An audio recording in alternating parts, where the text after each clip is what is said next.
Bonjour, face à l'invité de ce soir, reçoit pour vous le professeur Baudouin Boissard. Il est président du G14, mais également allié historique de l'UDPS, mais aussi membre de l'Union sacrée de la Nation, présidée par le président de la République, M. Félix Antoine Tshisekedi Tshilombo. Professeur, bienvenue. Merci beaucoup, Joseph. Très bien. Alors, première question en tout cas, parce que je vous ai présenté comme allié historique de l'UDPS. Vous le savez, l'UDPS est en train de fêter ses 40 ans d'existence. Qu'est-ce que l'on peut retenir du parcours de l'UDPS dont vous êtes un allié historique? L'UDPS, c'est naturellement ce parti qu'on appelle la fille aînée de l'opposition politique zaïroise et puis congolaise, qui s'est caractérisée par une constance politique énorme, qui a joué donc un rôle dans l'éclosion du processus démocratique dans notre pays. En effet, l'UDPS, c'est le seul parti politique qui s'est constitué en 1982, en plein parti-État, où c'était pas facile de le faire. Les pères fondateurs ont eu ce courage-là, et voilà. Donc nous y sommes. Elle a connu beaucoup de problèmes. Ses premiers fondateurs ont été relégués dans leur village. Je crois en 1987, il y a eu tentative de réconciliation entre les fondateurs de l'UDPS qui avaient accepté de revenir au MPR et heureusement le 24 avril 1990, lorsque le maréchal Mobutu prend congé du MPR, c'est Papa Étienne Tshisekedi Tshilombo de heureuse mémoire qui va réagir dans l'après-midi. Il dit bien, comme M. Mobutu vient de prendre congé du MPR et que le président du MPR était de droit président de la République, et donc nous considérons que M. Mobutu a démissionné de ses fonctions de président de la République. En fait, pour nous qui étions dans la salle, quand il prononça cette parole historique, je prends congé du MPR, il a même eu une larme à ses yeux, il a pleuré. Vous voyez, un maréchal qui pleure. Et moi, j'ai toujours considéré que c'est ce jour-là que le président Mobutu a cessé d'exercer pleinement ses pouvoirs de président de la République. Et finalement, c'est l'impression que j'ai eue. Et alors, l'UDPS, c'est quoi? C'est l'Union pour la démocratie et le progrès social. En fait, c'est le parti de l'état de droit. Les pères fondateurs se sont beaucoup préoccupés de cette question d'état de droit, car sans état de droit, il n'y a pas de démocratie. Très bien. Voilà un peu. Voilà, et finalement, le parcours... 40 ans et 37 ans après, et l'UDPS est arrivé au pouvoir. Justement, le parcours était très long. Oui, c'était finalement qu'on puisse accéder au pouvoir. Tout à fait. Aujourd'hui, on est dans la première mandature du pouvoir de l'UDPS, si on peut dire ça comme ça. Ouais. Et on a déjà 3 ans du mandat, il ne reste plus que 2 ans. Ouais. Est-ce que dans l'opinion, si on peut faire un petit sondage, le public est-il satisfait, n'est-ce pas, du pouvoir de l'UDPS, du pouvoir et qui a donné tant d'espoir aux Congolais quand même? Ma réponse sera mitigée.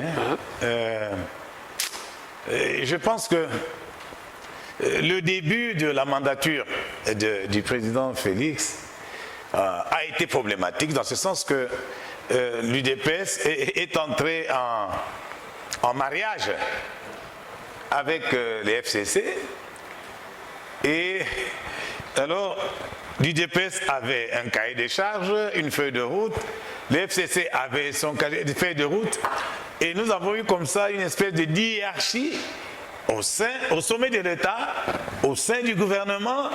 Nous avons eu ce problème où, par une machinerie électorale, le FCC s'est retrouvé majoritaire à tous les niveaux. Et au niveau de l'Assemblée nationale, au niveau du Sénat, au niveau de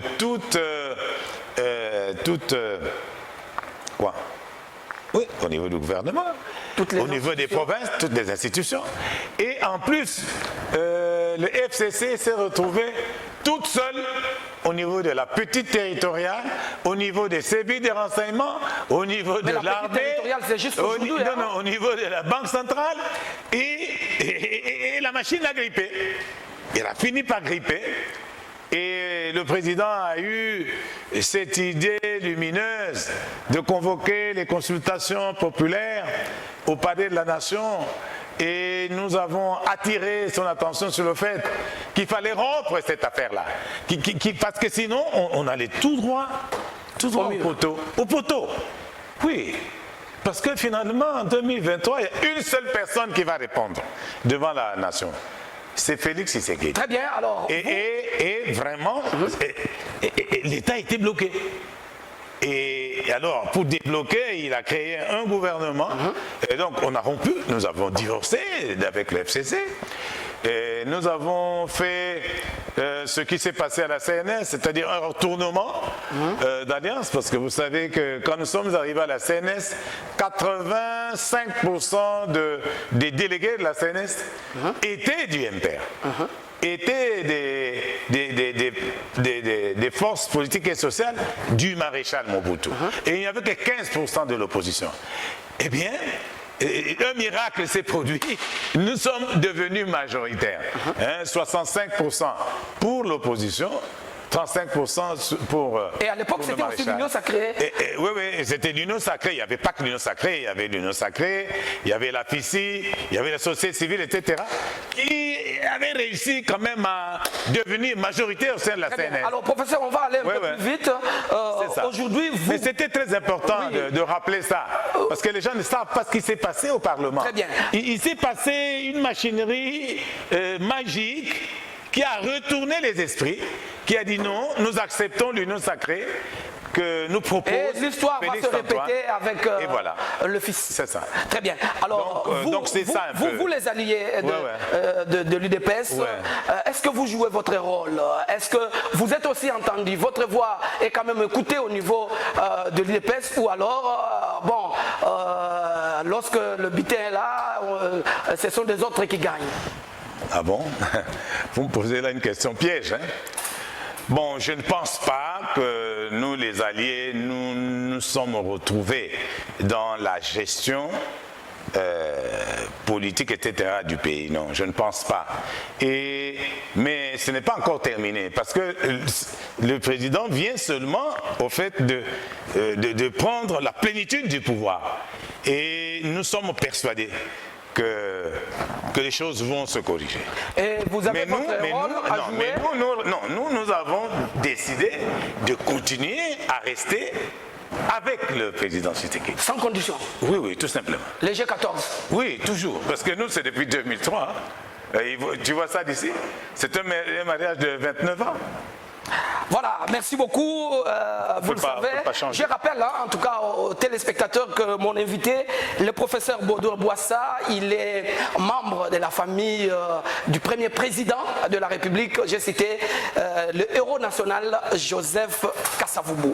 Alors, professeur, il y a en tout cas le dernier conseil de ministres, le chef de l'État a fait une communication pour annoncer la réfection du mausolée de l'ancien président, du premier président de la République, Joseph Kasavubu, à Singini, et puis la création d'un musée privé et touristique en sa faveur, mais également la réhabilitation de la route Manterne jusqu'à Singini.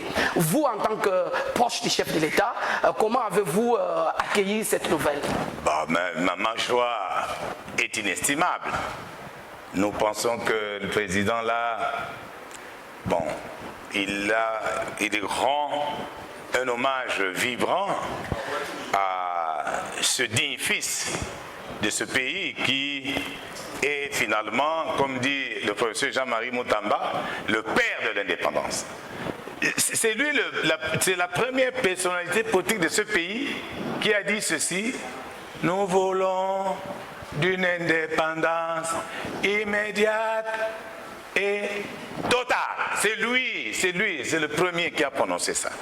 Bon, ça c'est un. Des deux, pendant la Première République, où lui était président de la République, ce que les gens ne savent pas, Papa Tshisekedi n'était pas n'importe qui, parce que dès 60, il s'est retrouvé commissaire général adjoint au collège des commissaires généraux. Et il était commissaire général adjoint à la justice. Il n'avait même pas encore terminé ses études. Nommé par le président. Le président Kasavubu. Ça, c'est un. Et des deux, dès qu'il a fini ses études, donc en 63, le président Kasavubu le nomme directeur général de l'école nationale de droit et d'administration, qui avec l'appui naturellement de l'UNESCO, va former les magistrats et les territoriaux de la République. Et vous savez que ce sont des bras séculiers d'un pouvoir. Et ceux-là, beaucoup d'entre eux, après, parce que c'était une école universitaire, beaucoup sont partis à l'étranger, en France, au Canada, aux États-Unis. Ils sont revenus docteurs, soit en administration, soit en droit, etc. et enseignent à l'université aujourd'hui. Et donc, vous voyez comment Papa Tshisekedi se retrouve totalement dans ce régime du président Kasavubu. Et le fils de Papa Étienne n'a pas oublié ça. Que quand Kasavubu était président, il a travaillé avec son père. C'est très important, c'est très très important. Et tout le monde sait comment la Première République a été gérée politiquement. Maintenant, depuis l'année dernière, le président de la République a proclamé Joseph Kasavubu héros national. Mais il n'y a pas eu d'effet, parce que, il n'y a pas eu une ordonnance. Au niveau du cabinet du président, ils n'ont pas encore présenté à son Excellence, Monsieur le Président de la République, un projet d'ordonnance portant nomination comme héros national, avec les effets que cela peut avoir, n'est-ce pas, au niveau des enfants, tout comme au niveau des familles paternelles et maternelles du président. Parce que vous savez, chez nous, au Mayotte, la famille, l'enfant appartient à la maman, à la famille maternelle, n'est-ce pas? C'est comme ça chez nous. Donc, vous êtes de la famille maternelle? Tout à fait. Je suis de Singini. Okay. Et donc, cette ordonnance-là, qui devait définir les avantages, etc., n'est pas encore prise, n'est pas encore matérialisée. Et ça, c'est le problème du cabinet. Et nous espérons que les directeurs du cabinet nous voient et nous entendent. C'est très important et les Bakongo attendent ça. Pas seulement les Bakongo. Et les enfants et nous, la famille maternelle et paternelle, attendons aussi cette ordonnance-là. Ça, c'est un des deux. Le président, l'année passée toujours, a envoyé sa propre épouse, Maman Denise, jusqu'à Singini, pour aller voir un peu dans quel état se trouve le lieu où on a enterré le premier président de la République. Elle est revenue, elle a fait un brillant rapport. Et le président de la République en a fait part au Conseil des ministres. Et il a donné des instructions. S'il vous plaît, je veux que la route materne Singini soit là, soit réhabilitée, etc. Voilà, soit construite. Bon, jusqu'aujourd'hui, il n'y a rien, il n'y a pas de suivi, rien du tout. Et donc, nous nous réjouissons de ce rappel que le président vient de faire au Conseil des ministres et d'autres encore projets qu'il a annoncé, notamment le musée, notamment la réhabilitation des sites, parce qu'il y a de l'érosion là-bas. Et puis la réhabilitation du mausolée lui-même. Vous savez un peu comment ça se passe ici. On a fait la réhabilitation même du mausolée de Papa Gizenga, qui n'a jamais été président de la République. Donc c'est normal qu'on réhabilite le mausolée du président Joseph Kasavubu. Moi je trouve que c'est formidable ce qu'il a fait. Mais je demande au directeur de cabinet du chef de l'État de se rapprocher du Premier ministre pour secouer les ministres sectoriels. C'est ça tous les problèmes. Afin que la décision du président soit cette fois-ci exécutée. C'est ça le problème finalement, parce qu'on peut annoncer certaines bonnes choses, tout ça, mais dans la suite, il n'y a pas de suivi. Mais moi, je pense que cette fois-ci est la bonne, parce que je sens que derrière tout ça, le président veut aller voir là où on a enterré le président Kasavubu. Peut-être avant la fin de son mandat. Donc, non, il veut aller là rapidement, parce qu'il part souvent au Congo. Alors, les notables du bas-fleuve, notamment de Tchela, les membres de famille... il n'y a pas que ça, non, tous les notables du Congo central. Très bien. Alors, cette fois-là, qu'est-ce qu'il faut faire pour que finalement, cette fois-là, que cela soit matérialisé? J'étais moi-même... j'ai pris la route Manterne et Tchela, mais c'est vraiment casse-tête. C'est pas possible de voyager dans ces conditions-là. Et en tout cas, cette fois-là, qu'est-ce que vous feriez finalement pour que la promesse soit tenue? Non, nous avons quand même un caucus des députés du Congo central. Nous avons un caucus des sénateurs. Nous avons notre assemblée provinciale. Nous avons beaucoup de notables qui ne sont pas dans les institutions, mais qui sont quand même proches du président de la République et du gouvernement. Donc nous devons faire le suivi à tous les niveaux. Faire le suivi pour que cette fois-ci, les décisions du président soient exécutées par le gouvernement. Oui, absolument. Très bien. Et je pense que ce sera fait. Le Premier ministre est en train de suivre. Il sait comment ça se passe. Professeur Boissa, je vous ai vu personnellement, vous étiez à Mwanda lors de la pose de la première pierre pour la construction du port à eau profonde. Vous-même, vous y étiez en tout cas. Est-ce que vous pouvez nous dire un peu, nous relater un peu ce qui s'est passé et quels sont les dividendes que le Bas-Congo, disons le Congo central, gagne si ce projet-là arrive à s'exécuter normalement? Joseph, vous vous êtes trompé. Ce n'était pas à Mwanda, c'est à Banana. À Banana, oui. C'est différent. Vous vous êtes trompé, vous n'avez même pas honte. Mais c'est toujours le territoire de Mwanda. Des deux. Ce projet-là était dans les tiroirs depuis 1980. Mobutu avait fait faire un projet, tout ça, etc. Tout était OK. Et puis il n'y a jamais eu un début d'exécution. On n'a jamais déposé la première pierre. Et M. Kabila, avant de partir, je crois il y a 3 ans, était parti aussi à Mwanda. Il y a eu une cérémonie de quoi, mais pas de la première pierre, pour manifester qu'on doit absolument, cette fois-ci, construire ce port dans nos profondes, mais c'est resté en plan. Alors, cette fois-ci, c'était historique. C'était un événement historique. Et je ne pouvais qu'accompagner le président de la République, qui est allé matérialiser ce vœu de nos ancêtres, ce vœu de nos populations, de ouvrir la République au monde maritime, pour que nos marchandises ne transitent plus par Pointe-Noire, par Lomé, etc. Que ça vienne à Banana et puis ça va continuer. Parce qu'il n'y a pas que ça. Donc, avec ce port en eau profonde, en même temps, on va construire une route ferrée jusqu'à Matadi. On va réhabiliter le port de Boma. Partant de Banana? Oui. On va réhabiliter le port de Banana, le port de Boma, le port de Matadi, et certainement le chemin de fer Matadi-Banana. Non, Matadi-Kinshasa. Et puis Matadi-Banana. Voilà, parce que vous savez,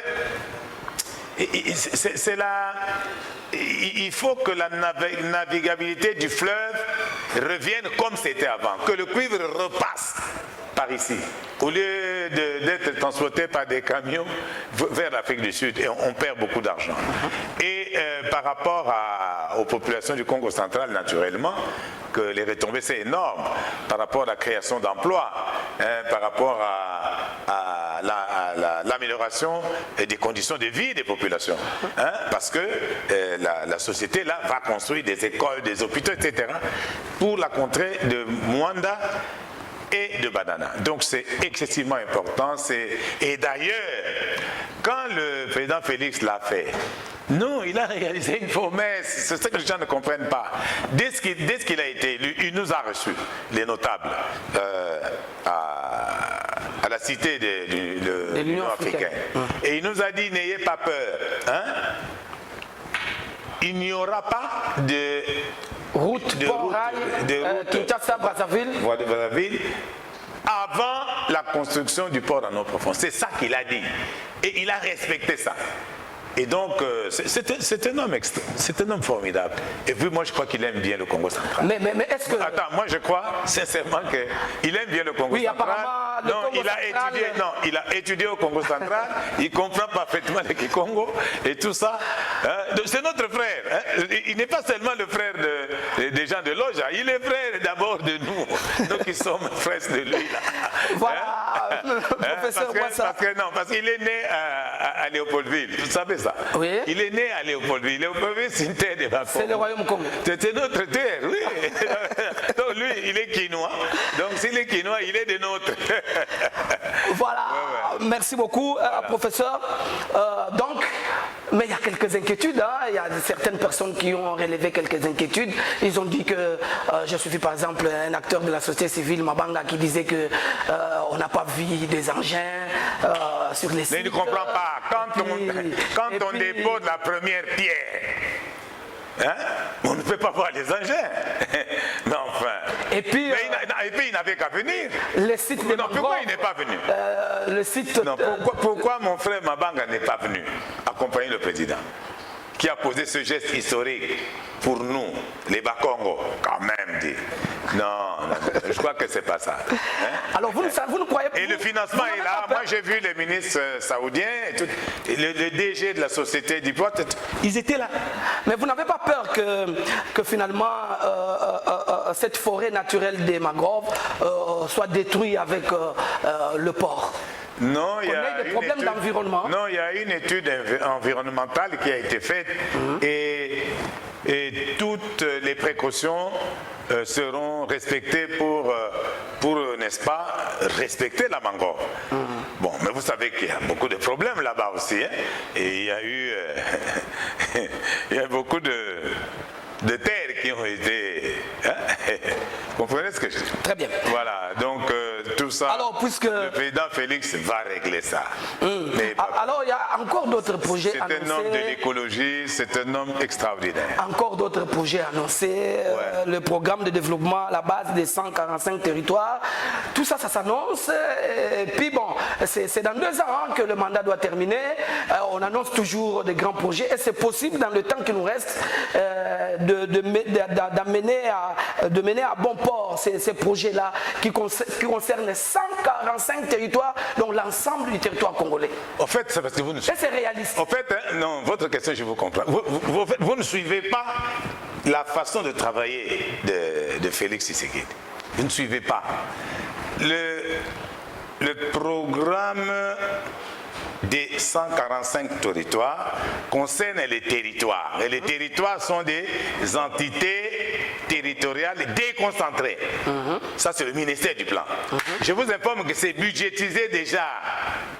Et bientôt,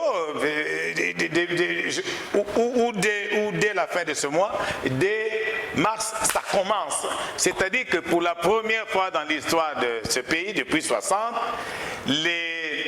tous les territoires qui sont des entités territoriales déconcentrées vont recevoir une subvention exceptionnelle.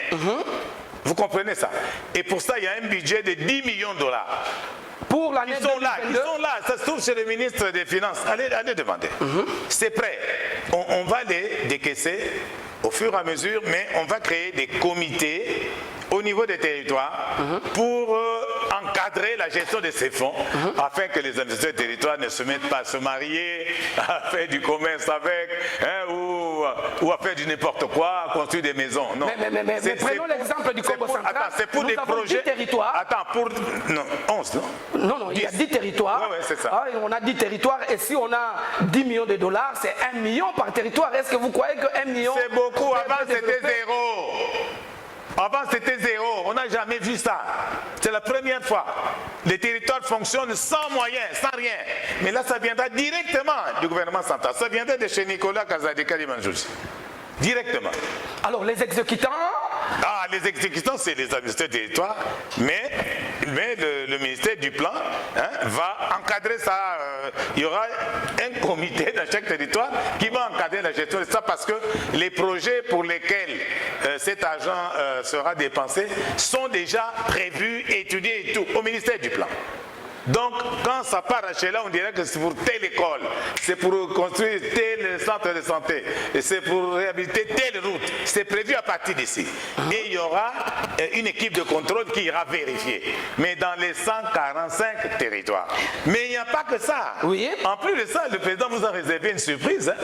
Parce qu'il y a le programme d'urgence intégrée du développement communautaire, qui a été présenté au Conseil des ministres vendredi, qui a été adopté. Et là, le financement est énorme, c'est 1,2 milliard. Qui doit et qui concerne cette fois-ci. Qui proviendra d'où? Non, de la BAD. Et dans la BAD et d'autres partenaires. Mais il y a déjà de l'argent sur place. Et celui-là aussi commence à la fin du mois et concerne les 1425 entités territoriales décentralisées. C'est-à-dire les secteurs? Oui, les secteurs, tout ce qui est décentralisé. Les chefferies, les secteurs. Voilà. C'est ça. Voilà. Pour tout le pays. Alors vous voyez ça d'ici, que c'est formidable parce qu'à la fin de l'année, le chef pourra maintenant faire un bon bilan. Que voici ce que j'ai fait pour l'arrière-pays. Alors, nous n'avons plus que 2 minutes. Oui. Je voudrais quand même, parce que vous parlez du bilan en 2023, mais il y a quand même une tache noire dans la population de ces rames, en tout cas. Ah oui, bon? Comment est-ce que vous appréciez cette histoire ça dérange quand même, le président de la République était à Chikapa, on a relevé cette histoire de rames, on a annulé pour certains appareils, mais la population continue à payer le rame. Bon, tout ce que j'ai à dire à ce sujet, c'est que le Parlement s'est saisi de ce dossier. D'abord l'Assemblée nationale. Ils ont fait des recommandations précises au gouvernement pour ce dossier RAM. Ils ont demandé la suppression. Mais le Sénat également a examiné le dossier et ils ont fait encore une résolution vers le gouvernement. Par rapport à cela, ils ont demandé aussi la suppression de cette rame-là, ou ces rames, je ne sais pas comment ça s'appelle. Le rame. Non. Alors écoutez. Mais le RAM a été créé par un décret du Premier ministre. Ça va? C'était Ilou Kamba. Non, c'était Mouzito. Mouzito. Ouais. Et puis, un autre décret pris par Ilou Kamba. Les deux premiers ministres ont refusé d'exécuter ça. Vous comprenez ça? Oui. Bon. Maintenant, ici, le Premier ministre Sama est arrivé, et puis on a exécuté ça. Et puis la population n'en veut pas. La population n'en veut pas seulement, non. L'autorité devant laquelle...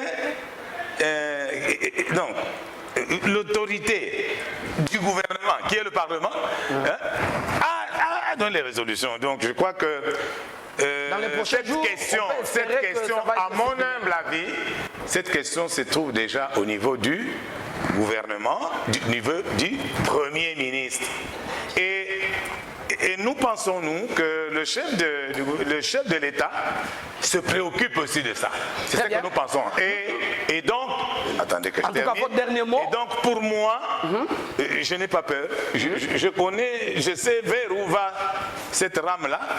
Mais il faut qu'une décision politique sérieuse soit prise au niveau du gouvernement. Voilà, nous avons reçu pour vous face à l'invité de ce soir, le président du G14, le professeur Baudouin Boissard. J'ai dit qu'il était allié historique de l'UDPS et également membre de l'Union sacrée de la nation, présidée par le président de la République, Félix Antoine Tshisekedi Tshilombo. Tout à fait. Merci professeur d'avoir répondu à notre invitation. Non, c'est moi qui vous remercie. Merci infiniment.